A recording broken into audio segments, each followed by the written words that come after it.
എങ്ങനെയായിട്ട് capacity പോകാൻ? കഞ്ഞി കുടിച്ച് വയറ് നിറഞ്ഞു അല്ലേ? വയറ് നിറഞ്ഞോണ്ട് ഇപ്പൊ പാട്ട് പാടാൻ പറ്റുന്നില്ല.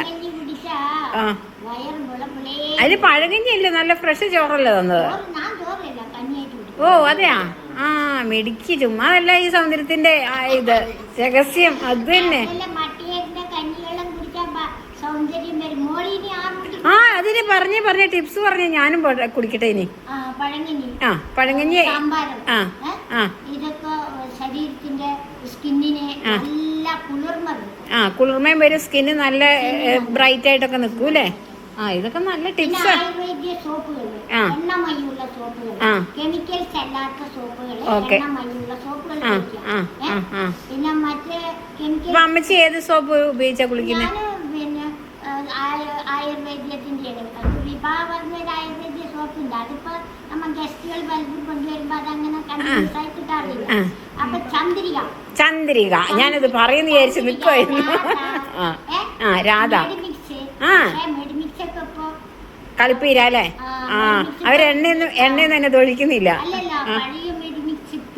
ഇല്ല പുതിയത്. ഓക്കെ. ചന്ദ്രിക എങ്ങനെയുണ്ട്? ചന്ദ്രിക തന്നെ കുഴപ്പമില്ല അല്ലേ? ചന്ദ്രികയിൽ 2 ചന്ദ്രികയുണ്ട്, അത് ശ്രദ്ധിക്കണം. പഴയ ചന്ദ്രികയാണ് നല്ലത്. ഇപ്പൊ ഒരു പുതിയ ചന്ദ്രികന്റെ പൊട്ടി വന്നത്, അത് എല്ലാവർക്കും മനസ്സിലായില്ല. തമിഴ്നാട്ടിലെ ഞാൻ എന്റെ അളിയമ്മാന്റെ കൂടെ പോയപ്പോ അവിടെ ഇവിടുന്ന് കേരള മത്തി പറഞ്ഞിട്ട് അവിടെ മത്തി വിൽക്കാൻ പറ്റും. അപ്പൊ എനിക്ക് കേരള മത്തി കൊണ്ട് എനിക്കറിയും. ഞാൻ ആരാ കേരളത്തിൽ നിന്നല്ലേ. മംഗലാപുരം മത്തി എന്ന പോലെ പഴയ ചന്ദ്രിക കണ്ടാൽ നമുക്ക് മനസ്സിലാവും. പഴയ ആൾക്കാരുണ്ട്. പക്ഷെ ചന്ദ്രികന്റെ 2 ഇതായിട്ട് ഇപ്പൊ ചന്ദ്രിക വ്യത്യാസം വന്നു. കളർ കണ്ടാൽ കടും പച്ചയുള്ള പെട്ടിയാണ് പഴയ ചന്ദ്രിക. അപ്പൊ അമ്മച്ചി ഉപയോഗിക്കുന്ന ചന്ദ്രികയുടെ പച്ച. ഇനി അടുത്ത പ്രാവശ്യം വരുമ്പോ ചന്ദ്രിക കൊണ്ടുവരാം. അതെല്ലേ? ഡങ്ങഴി മണ്ണുണ്ട് കിളിക്കൂടുപോലുള്ളൊരു അലുകാലോലപ്പൂലേ പുരയുണ്ട്.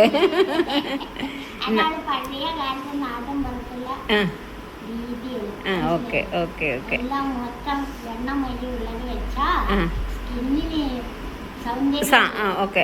സ്കിന്ന് അതെ. പിന്നെ നമ്മൾ ഈ കാച്ചി എണ്ണയൊക്കെ കാലത്ത് ഇത്തിരിയൊക്കെ ഇട്ട് മൂത്തൊക്കെ തേച്ച് ഒരു 10 മിനിറ്റ് സൂര്യപ്രകാശമൊക്കെ കൊണ്ട് സ്കിൻ അങ്ങനെ തിളങ്ങും. അങ്ങനെയൊക്കെ ഉണ്ടല്ലേ?